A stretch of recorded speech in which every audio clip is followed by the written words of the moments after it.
Podcast 301. We're talking digital presence. We're talking SEO. We're talking marketing with Eric Davies of Puff Truck Pizza, Best Served New Volume 3. It's episode 7 of 8. We are on the home stretch here. It's been quite the journey. A lot has happened with Eric throughout this process. And as you know, this channel is so important to me, Best Served New, where we really focus on kind of amplifying the worth and work of people who feed their communities. And we've heard so much about Elburn, Illinois, and about Ray, and about the family dynamic within Puff Truck Pizza. So, really people who feed their community is what motivates me every day. And so, Eric, you are the embodiment of that. Let's bring Eric on to catch up a little bit. Eric, how's it going? Good, Jensen. How you been?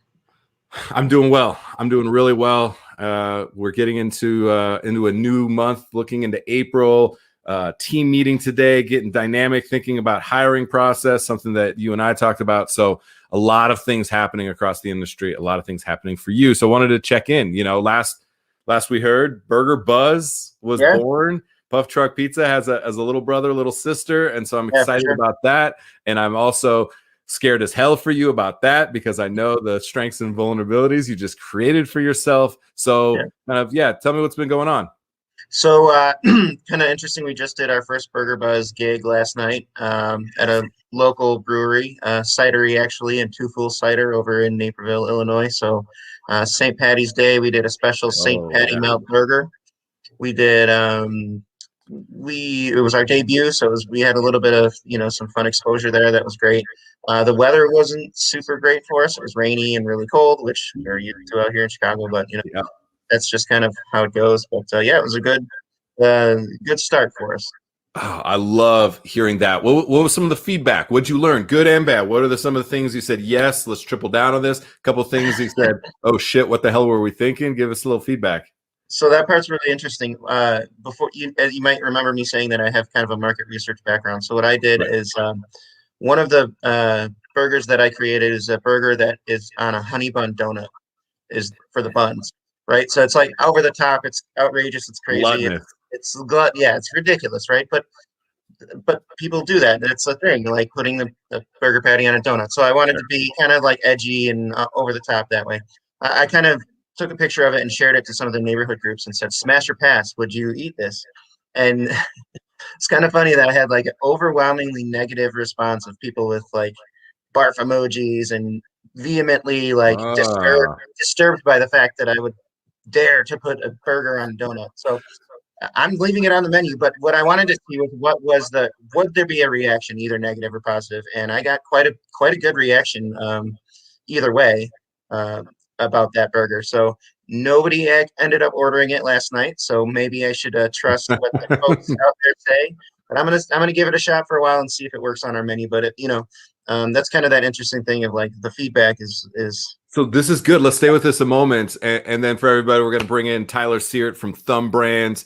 We know Jonathan Kim, also from ThumbBrand, has been on as well to talk about this topic. But I want to stay on this for one moment because I think this is interesting. I think this is something that is going to both be a strength and vulnerability. You're going to have to really manage exactly this interaction, because fun is the secret ingredient at Puff Truck Pizza. You're going to need to and want to, just you personally and the brand, do playful things, do goofy things, do things that are a little bit off the wall. You're also going to have to rein yourself back in sometimes. You're going to have to find that sweet spot, that groove for yourself. And so I think that's important.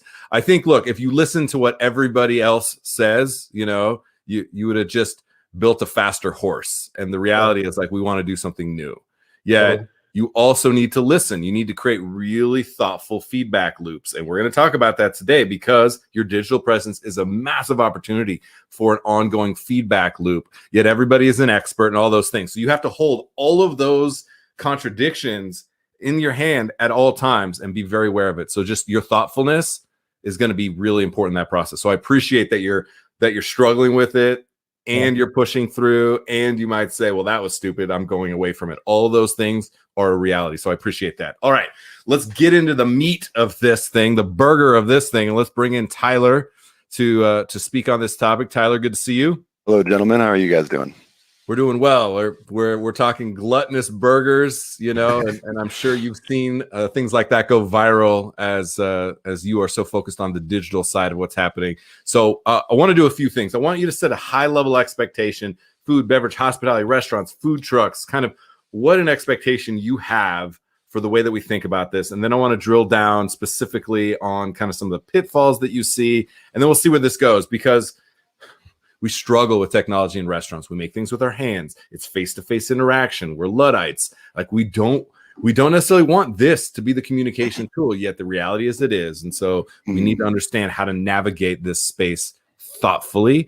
And so I want to like translate a little bit for how we do that. So Tyler, highest level, what do we need to be thinking about? What's the expectation? What's important for us when we're thinking about our digital presence? So you got to think of the end goal, right? So you have to think of your customer, you got to think of your digital presence not as a business owner as much, but you got to think more from that customer aspect of it, and make sure that you're not skimming over things that you might find trivial that your customers don't. Excuse me. So the key here is to look at it from that top perspective and figure out what you're selling, what exactly you're trying to promote at that time, or what you want people to do. So for a food truck or a kind of takeout only restaurant, you're going to want to get people to get those pickups and visit the food truck, right? So you got to come at the digital presence, and all of your CTAs, call to actions, and all your funneling needs to lead towards that. So that on the highest level is what you're trying to do. But between all of these steps, there's also a heavy amount of branding. You kind of want to control how people see your brand as well. And what people don't think a lot is that your first impressions are no longer really made on that physical on the physical portion of things. People don't usually see your storefront before they see your website anymore. It's kind of switching the other way. So a website and your social media is a great time to get your brand kind of narrowed down with your clientele and make sure that they know what you're about before they can visit your store. All right, a couple good things, Eric. We're going to translate a little bit, and one big thing that you're talking about. For anybody listening, I'm holding up my phone right now. This is your storefront. This is absolutely your signage. This is absolutely curb appeal. This is absolutely where people are creating new foot traffic. So I want to like really make sure you're focusing on that. You know, what's interesting, Tyler, when you say this, and Eric, I want you to reflect on this for a moment, is because you're selling food, you think people know what you're selling. Yet we've talked about this again and again. They're buying your story. The food is just the proof that you are who you say you are, right? And so you need to be really clear that like what you're selling has to be expressed, because you know it, because you're living it day in and day out. But people on the other side of that equation, they don't necessarily know that. They don't know exactly what you're selling. So not just skimming over that, as you put, Tyler, I think is super important. And we talk a lot about the customer archetype. It's so important. We have a very specific one, Ray. I already mentioned Ray today, who very much is the archetype. So Eric, for you, when you're thinking about that, do you see places where you might just be saying things matter of fact because you think it's understood, yet you might need to spend some time translating for people so they clearly understand what it is you're actually selling? Yeah, I mean, I think for a customer like Ray, it is a little bit more in that physical realm, right? Like his first impression and his opinion of our business relies on that. Ray hates social media and digital presence. Yeah, right? he doesn't spend a whole lot of time on Facebook. Probably doesn't even have a Facebook account, for all I know. Yeah, because he's not the one interacting with my posts or with any of the stuff, sure. right? So, and that's a large chunk of my customers, folks that are like that. That I'm sure they have social media, but they're not the kind of folks that are going to be super engaging. Now let's think beyond. We're talking about, you love the idea of Nashville. You love the idea of expanding. We have Burger Buzz now, so we're gonna move beyond that. I think we recognize that. You know, thinking about your presence, and I know Tyler, you took a look, so like please jump in. Are there places where you can recognize that maybe you're not doing the job that you need to do on communicating kind of what it is that you're selling? Do you ever struggle with that when you're like, what's the copy that I'm going to put out there? What is the photos that I'm putting out there? Give us a little context to like when you're trying to put your presence out there, maybe places that you're struggling with that. Yeah. I mean, usually I have ideas that are running around. I have too many ideas of what I'm going to put out there for my copy, right? So I think the challenge there for me is like narrowing it down to like what's the best one, which one puts forth the best message for us, which one is like the most concise and not wordy and airy and stuff like that. So that's a lot of the challenge that I get. And kind of, maybe it's offline that we don't do enough of that awareness, right? Because awareness is the number one thing. If they're not aware of you, they can't buy anything from you. So, I think we might need to explore some, other creative ways of getting that word out to folks that like that customer like Ray who isn't on Facebook constantly. Maybe so this is interesting. How do we do that? Yeah, this is interesting. Tyler, I'm totally stealing this because I think it was great. You talked about before we went on, taking it from somebody's brain onto the site. Yep. Because a lot gets lost in translation. Eric's got too many ideas, and by the time from his head, and this brilliant woke up from a dream and had this epiphany, and then all of a sudden it gets on the page and it's like wah wah wah, like it doesn't always translate. It's a game of telephone. And Eric, not that it's necessarily that, but I've struggled with that too, and still do. And I know the game that we're playing, so it's not easy. From the brain to the page, how are you trying to navigate that, especially with restaurant people that have too many ideas, and you're like, that's a great one, let's focus. That's a good idea, let's focus. So how are you going about that, Tyler? What do we need to be thinking about? So you really need to start thinking about what makes you unique and why people are visiting you in particular. So if you can really narrow down that niche, and then you can really prioritize what ideas you really want to follow through with. So this seems like a pretty fun business, Puff Truck Pizza. So in that aspect, you really want to focus in on that fun aspect. So then when new people land on the website or land on the social media, they immediately know what they're in for. They immediately know like that they need to be excited, that they're going to try some really fun stuff today. And that's really what you're going to get, where you're going to get some of those conversions from, is people just getting excited. And if your creative ideas can get people excited, then you're in the right hands. And, I help people with this all the time. Where it's more of a, they tell me what their goal is, and then I'll think of some cool ideas and bounce off of them. And then that's kind of my dynamic with clients. And the results have been really good so far. I want to touch on that. This is interesting because from an interface standpoint, what we're actually looking at, I'm fascinated in how we start to have brand expressed on, say, a website, because of the fact that you are like, pick a theme, and the theme doesn't necessarily reflect your brand. For example, Puff Truck Pizza, like you have a super clean like website. It's more minimalist, it's not a lot of tchotchke.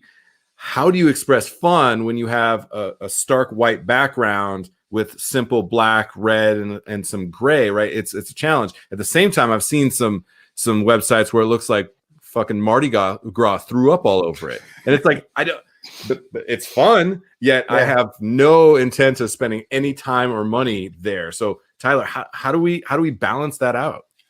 So that's where a lot of the creative aspect comes in. That's where hiring the right people definitely comes in, because when you hire somebody that has that baseline design knowledge, they'll know not to overdo it, and they'll kind of know there's a bunch of unwritten rules in design that have Let's kind write of them down. What are they? Tell me all of them. I want to know all of them. So utilizing white space, making like you don't have to have an element in every aspect of the screen. Lately, full width pages have been really popular for responsiveness, as well as just paying attention to the little things like button design. There's a lot of thinking that goes into designing even like a button on a website, or where it goes. Like placement of things is extremely important to how people perceive your website. And a lot of it for a designer, from a design aspect of it, as someone who's done this for many hours of my life, it's just a lot of, optically looking at this and then kind of just thinking to yourself, like, if I was a customer, would I notice anything out of line here? And that's where you can really get that design balance. It's really something that you can't study. You have to just try it and fail. So hiring someone with that kind of background is really going to make the overall product of your digital presence a lot better than hiring like an amateur, because they're not going to have that baseline. But as for getting the ideas from your head to the website itself, though, it's really, like I said, it's really important just to break down what your goals are. And not do it alone. If you've got people working with you that are really invested in the business, talk with them all the time. Collaboration is the best way to solve writer's block and start moving forward too as well. Two things to unpack there that I think are important. One is coming from the customer standpoint as much as possible. So Eric, I think something that you're going to do very well, because you do have that kind of customer research background, and you very much are personalizing the archetypes a la Ray, and I think you'll get better and better at that. So I think that's important to understand. For me, I'm always trying to think about this, Tyler, Eric, for you guys to kind of reflect on too, is we do a lot of things really well in restaurants, and we do things really badly in restaurants. And what I'm trying to do is connect the things that we don't want to do, like websites, and turn them into something we understand. And so I think of UX, user experience, how I'm going to feel navigating, as steps of service. How do I flow people thoughtfully through my dining room, through the queue of the food truck? How am I navigating that? Because we're very thoughtful about that. We understand every touch point, every interaction, every moment of hospitality, every word that's on the menu. And then all of a sudden, because we don't necessarily want to spend a lot of time messing with our website, we just phone it in. So I think that's really important for us to understand. Eric, you understand steps of service. You need to adopt that same methodology, same approach and strength into the way that you approach the website. So I think that's something that's really important.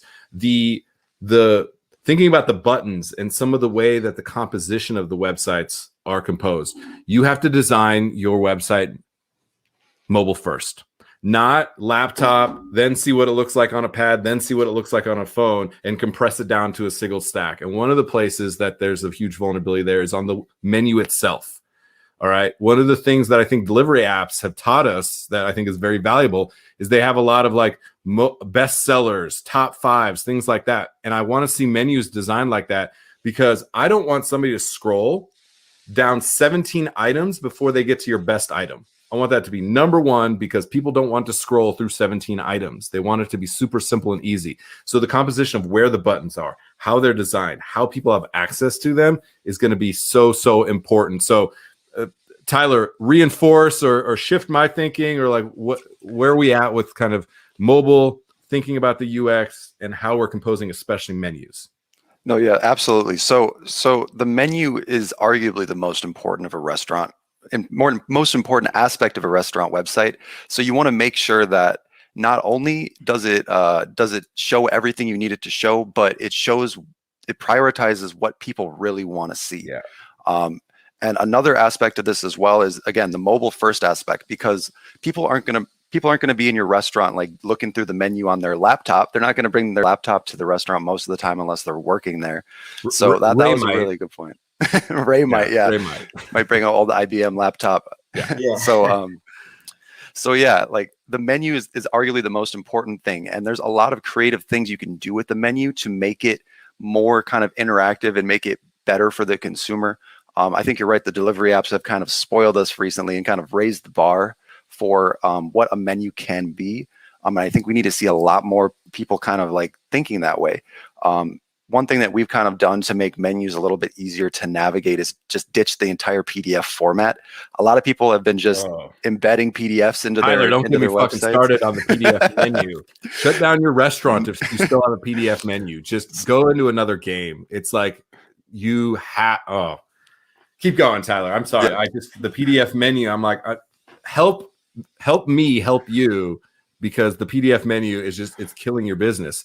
And let's funnel that right into SEO. Let's just jump there, because the Google cannot crawl your menu if it is a PDF. It views it as an image. So any keyword rich searches, because people are looking for puff, they're looking for pizza, they're looking for those items, you're losing out on all of that being an opportunity for you to have credibility when it comes to search engine optimization. So Tyler, I mean, there's a lot, the more that goes into that, but I mean, that's one of the biggest vulnerabilities is you spend all this time and effort creating a brand, focusing on these different menu items, and then Google, and thereby anybody who searches on Google, which is everybody, does not know that you serve that item because you lost out on those keywords. Pick it up from there, Tyler. I don't even know where to go. Yeah, absolutely. Keywords are very important for getting that that's one of the aspects of the website that's going to keep it just kind of going and growing just while you're not even paying attention to it. So making sure that your website is populating for like specific keywords, especially the ones that make your business different and the one that really set you apart from the competition, is extremely important. I don't really dabble that much in SEO, but I am fairly literate in SEO, and I can tell you that The results that you can gain from SEO are almost priceless. Like you can get a lot just from having good SEO on a site. But that's not to skimp out on any of the other aspects. A lot of people will just go all in on SEO, and then their website will look like complete trash. So if you go all in on SEO, you're getting people to your site, but then your website isn't designed well enough for them to, actually become a customer. So that's a lot of what people fall into sometimes with SEO. So it's important to kind of pay attention to it, but don't get over invested in SEO. Yeah. That's not a great idea. Eric, don't be one of those trash brands that just writes fake ass articles to basically be like, here's a 250-word article that says pizza 97 times just to be able to hack the system. The reality is you're spending all that time and effort focusing there. You know that you're not spending time and effort focusing on actually cultivating a brand, actually cultivating a community, actually having something worth saying. So it's a little bit of a trap there for sure. Yet you want to make sure that you do get credit for the things that are meaningfully and thoughtfully placed onto your website, so that you're getting credit for that, so that you are getting credit for the actual expertise, the actual validity that your brand has within a given space. So I think that's super important. Last few minutes here, Eric, where's the pain when you're looking at your website, when you're looking at your social media? Talk to us a little bit. Where are a couple of the places that Tyler and I might be able to help you alleviate some of that pressure, or just kind of point you in the right direction, or tell you to suck it up? This is your job. You got shit to do. Like, where are you thinking? So I like that you're talking about the mobile first idea. My brother is a web designer and a programmer, so we're working together right now, actually, as we speak. Kind of trying to revamp that website and make it a little bit more user-friendly. I know from feedback that folks are going on Google or Google Maps, and then finding the menu portion of my website, because when they call me up, they're reciting things right off the website. So I know that we're getting heavier traffic than in previous years to our website. So I can see the value there in having like a very upfront menu that is descriptive and is easy to read, like you're saying, with the top most popular items on towards the top and the easiest ones to read, because I'm thinking of that user experience when I go on Google, right? And I'm looking at a thing, and exactly like you said, Jensen, about like the third page of that PDF menu is where like the good stuff is at sometimes. And so what I don't want is for people to have to do that. We really see that there. A lot of the pain points that I've been seeing is having connection between like all of the platforms and all the things, right? So there was it's unfortunate. We actually had a poor review because the hours of operation on our website were different from what the actual store was. And but the store lined up with Google and Yelp and all the other platforms, but the one place on our website, it was like off by an hour because we had changed from winter hours to summer hours, and it hadn't been updated on the website yet. Someone saw that, tried to come get food. We were closed. And so they left a poor review about like, doesn't your website have the proper stuff? So my headache there, my pain points are like getting info in a timely way. And maybe that's a communication issue on my end, but getting the info like that's pertinent for folks to see on the website in a timely manner. Like, say we come up with a new burger for the week.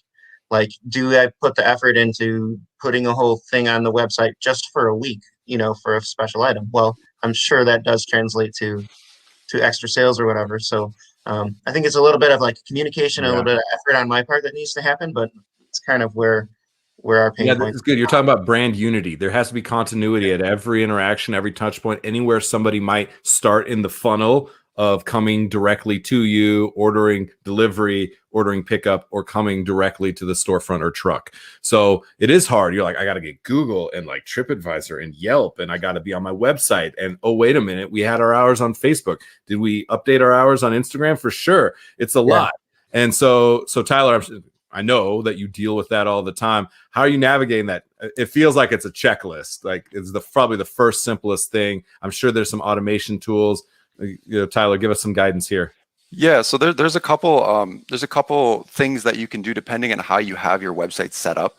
So a lot of people right now are using what we call CMS platforms, so content management systems that will allow you to like use a graphic interface, and most people can navigate around those fairly competently, just to change like a few pieces of text here and there. But what we do within the WordPress platform is we actually create custom post types or custom archive types, so people can add new products like the same way they'd add it to like a POS system. They can do it right on there. Otherwise, there are syncing tools that we can apply to some of our websites that will just sync automatically with your POS system. So there's definitely some automation involved there. As for like getting all of this done in a timely manner, I'd say that establishing a good relationship with whoever's managing your website, a business relationship, so that whenever you need something, you can count on them to process those changes in a timely manner. We've got, as an agency, we've got a lot of people that just, will send us emails just requesting little tiny changes on their website. We try to process those as fast as possible because we really know how important some of this stuff is. Yeah. And your story about that bad review, because of the hours, kind of, I completely understand that. And that's one of the reasons we really try to keep that up for our clients. So finding someone that can really process those changes timely is something that's really important to that as well. All right, Tyler, we're gonna make sure that we get into the comments. CMS syncing tools, way over all of our heads, but I know fundamentally important. Eric, this has nothing to do with websites. We do not value our time enough in the hospitality industry. We are workhorses. We just grind and hustle and 16-hour days standing on your head because that's what it takes. Yet so many times, this simple tool that we say, I'm not going to pay for that. I don't have that in the budget. Yet you are spending the time on that, doing it poorly or not at all. And that bad review costs you way more than the $37 a month. That one review costs you way more than that, and your own time. And so, for you got to be really thinking about that. Like, Eric, I want you value your time at $1,000 an hour. That's what our friend Yumi Tran from Indochine Cuisine, $1,000 an hour. Sometimes she pays herself a nickel, and that's the reality. Yet when she's making decisions about how to allocate time and resources and prioritize, it's like, is that worth $1,000 an hour? No, then let me think about a better solution in the midterm and long term so that you can address the short term when it comes about, because it always comes about. So valuing your time, Eric, is going to be so important and so challenging, and we talked about the family dynamic, your brother working on that, your mom working in the business. These are unbelievable strengths.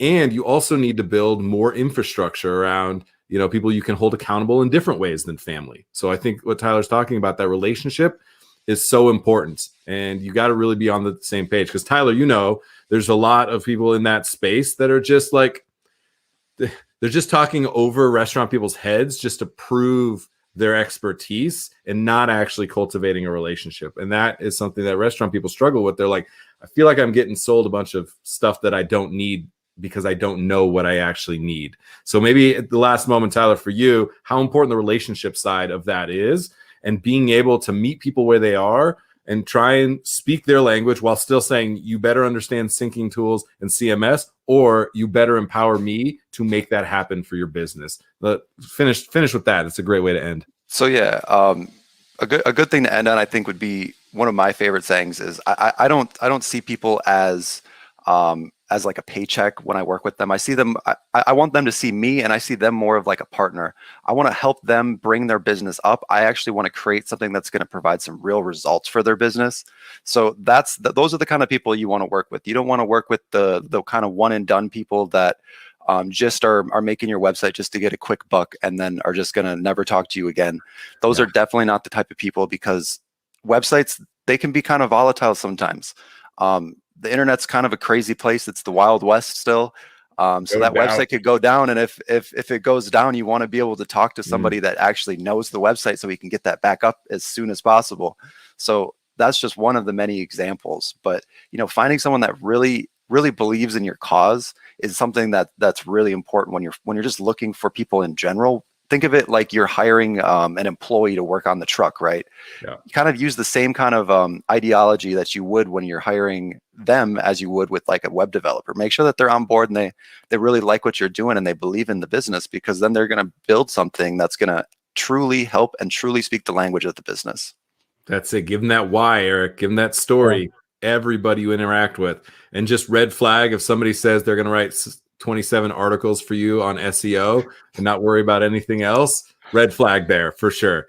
Tyler, thank you so much. Really, really great. I appreciate especially even there at the end, like thinking about the employee, how thoughtful Eric is about hiring should be also deployed for, you know, anybody that you work with in support service as well, technology, any of that. So I appreciate that. Tyler, thank you so much for being on. You have a great day. We'll let you go. Thank you, gentlemen. All right, cheers. All right, Eric. Yes, this is going to be so important. As you expand the brand, you're going to have to like focus in even more. So I appreciate that you and your brother are already working on that. I think one of the interesting things, our friend Dev Adams, who's been on the show a couple times, said that when they're developing new sites, assets on sites, they do what they call the Bubba test. Who is the least technology savvy person you know, and have them go click every button and then complain to you about X, Y, and Z, and like really understand that. I love the Bubba test. I think it's absolutely something that we should really be thinking about. So do that. Find a couple of people that are kind of like your go-tos that maybe are coming from different arenas. Maybe it's Ray. Ray, I got a free burger for you if you'll click a bunch of buttons for me. And then maybe it's some people that are hyper technical, some people that are super judgy of websites. Like find yourself a little think tank that can Bubba test for you. And I think that'll create strength. Because sometimes we get so tunnel visioned. You're like, yeah, I understand it. I got it. Yet you're in it. So you know it. And other people are like, what the hell is this? And then you go, oh, you don't understand what I'm talking about there? So like really look outwardly as much as you can as well. I like that. You know, I kind of have always emphasized doing research on my customer as far as like our concept or food concepts are concerned. But I need to kind of maybe shift gears and think of it from a different perspective of like from our online presence and those kind of things. Like do some more research on that part of it instead of just the food. That is great. You're already built for that. You're already built for research. You understand that. Now it's thinking about the different research aspects that will give you the best picture of who you're being of service to. I think that's really great. That's harder research because it's individual based human research versus the concept, brand, marketing, what's outwardly public facing already that then you can crawl and scrape and have better access to. So I think it'll be a little bit of a challenge with you, and we know that you are game for a challenge. So I think that's a really good one for you to kind of delve into. And you and I need to talk more because I'd love to even know how you approach a research project like that. That'd be fascinating as well. So, all right, Eric, good stuff, my friend. You have a great rest of your day. Next week, last episode, we're going to get really, really technical with digital advertising. So we're really going to understand how the robots work in that space, what our goals are, how we convert, how we can get a little bit selfish and like we need sales. So that's what we're going to focus on next week. Eric, have a good one. After that, thanks, Chef. Cheers. All right, everybody. That is it for this episode. Great episode. So important. It's a struggle. I want everybody who works in restaurants to really understand that the digital landscape is where restaurants are going to have superpowers to be able to make sure that their virtual kitchen, their food truck, their CPG company, their brick and mortar restaurant, their venue has an opportunity for success. So once again, Best Served Podcast 301, digital presence, SEO, marketing, and as always with Eric Davies of Puff Truck Pizza for this Best Served New Volume 3, Episode 7 of 8. So appreciate you all as always for tuning in. Cheers.